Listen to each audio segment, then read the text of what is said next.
శ్రీ మహావిష్ణువు కొన్ని ధర్మ సూక్ష్మాలు వివరిస్తున్నారు. మొట్టమొదటి ధర్మంగా ఉండడం.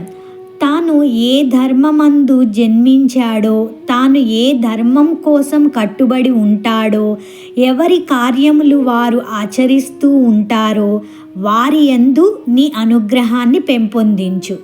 రెండవది ఎల్లవేళలా సత్యాన్ని పలికేవాడు. అసత్యం అనేది లేకుండా సత్యంతో బ్రతికే ప్రతి వ్యక్తి దగ్గర నువ్వు ఉండవచ్చు.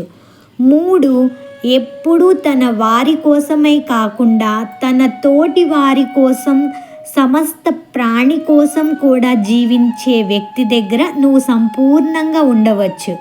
అట్లాగే చివరిది 4, ఆనందకరమైనటువంటి వస్తువు ఏది ఉంటుంది? కేవలం భగవత్ సన్నిధానం కదా.